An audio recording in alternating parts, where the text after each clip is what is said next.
ಇಂದಿನ ವಿಡಿಯೋದಲ್ಲಿ ನಿಮ್ಮ ಏಳಿಗೆಯನ್ನು ಕಂಡು ಸಹಿಸದ ವ್ಯಕ್ತಿಗಳು ಯಾರೆಂದು ತಿಳಿಯಬೇಕೇ? ಹಾಗಾದರೆ ಮಿಸ್ ಮಾಡದೆ ಈ ವಿಡಿಯೋವನ್ನು ಕೊನೆವರೆಗೂ ನೋಡಿ. ಯಾವ ವ್ಯಕ್ತಿ ನೀವು ಹಣ ಸಂಪಾದನೆ ಮಾಡಿದರೆ ಅಥವಾ ಹೆಸರು ಮಾಡಿದರೆ ಅಥವಾ ಸಂತೋಷವಾಗಿದ್ದರೆ ಅದನ್ನು ನೋಡಿದ ತಕ್ಷಣ ಅವರಿಗೆ ಅಸಹನೆ ಉಂಟಾಗುತ್ತದೆ ಮತ್ತು ಅವರು ಸರಿಯಾದ ಮಾತುಗಳನ್ನು ಆಡುವುದಿಲ್ಲ.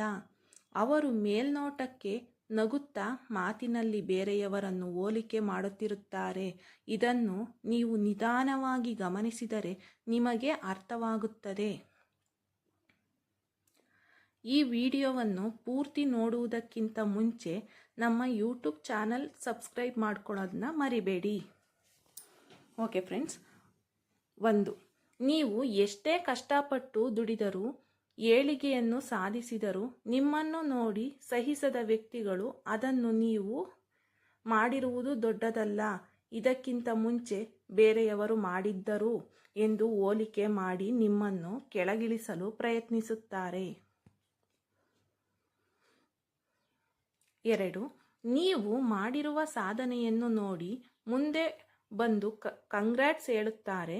ಆದರೆ ಬೇರೆಯವರ ಬಳಿ ಹೋಗಿ ಅವರು ಮಾಡಿರುವುದೇನು, ಯಾವುದೋ ಸಾಥ್ ಸಿಕ್ಕಿದೆ, ಇದರಿಂದ ಮಾಡಿದ್ದಾರೆ, ನಮಗೆ ಸಿಕ್ಕಿದ್ದರೆ ನಾವು ಮಾಡುತ್ತಿದ್ದೆವು ಎಂದು ಹೇಳುತ್ತಾರೆ. ನಿಜ ತಾನೆ? 3. ನೀವು ಎಷ್ಟೇ ಮಾಡಿದ್ದರೂ ನಿಮ್ಮನ್ನು ಸಹಿಸದ ವ್ಯಕ್ತಿಗಳು ಹಿಂದೆ ಹೀಗೆ ಮಾತನಾಡುತ್ತಾರೆ. ಹಿಂದೆ ಯಾರೋ ಮಾಡಿದ್ದಿತ್ತು, ಇವರ ಹಣೆ ಬರಹ ಚೆನ್ನಾಗಿತ್ತು, ಅದನ್ನು ಬಳಸ್ಕೊಂಡು ಹೆಸರು ಮಾಡ್ತಿದ್ದಾರೆ ಅಷ್ಟೇ, ಇವನು ಮಾಡಿರುವುದು ಏನೂ ಇಲ್ಲ ಎಂದು ಅಪಪ್ರಚಾರ ಮಾಡುತ್ತಾರೆ.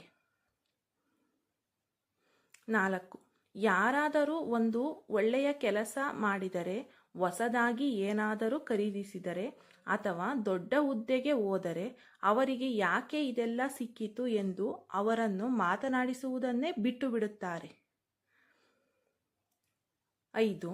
ಒಬ್ಬ ವ್ಯಕ್ತಿ ಎಷ್ಟೇ ಒಳ್ಳೆಯ ಕೆಲಸಗಳನ್ನು ಮಾಡಿದ್ದರೂ ಎಷ್ಟೇ ಒಳ್ಳೆಯವನಾಗಿ ಬದುಕುತ್ತಿದ್ದರೂ ಅವನು ಮಾಡಿರುವ ಅಷ್ಟು ಒಳ್ಳೆಯ ಗುಣಗಳಲ್ಲಿ ಚಿಕ್ಕದೊಂದು ತಪ್ಪನ್ನು ಹುಡುಕಲು ಪ್ರಯತ್ನಿಸುತ್ತಾರೆ.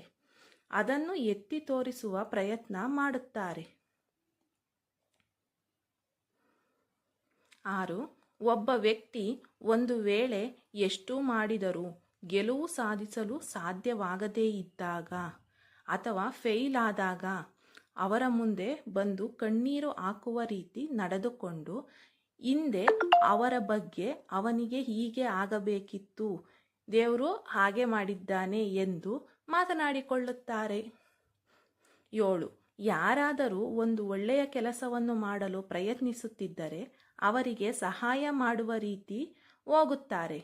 ಈ ಕೆಲಸ ತುಂಬ ಕಷ್ಟವಿದೆ ಎಂದು ಹೇಳಿ ನಿನ್ನಿಂದ ಇದನ್ನು ಮಾಡಲು ಸಾಧ್ಯವಿಲ್ಲ ಎಂದು ಅವರ ಆತ್ಮವಿಶ್ವಾಸವನ್ನು ಕಡಿಮೆ ಮಾಡಿ ನಿಮಗೆ ಸಲಹೆ ನೀಡುವ ರೀತಿ ಬಂದು ಒಳಗೆ ಹೊಟ್ಟೆ ಕಿಚ್ಚು ಹೊತ್ತುಕೊಂಡು ನಿಮ್ಮ ಕೆಲಸವನ್ನು ಹಾಳು ಮಾಡಿಬಿಡುತ್ತಾರೆ.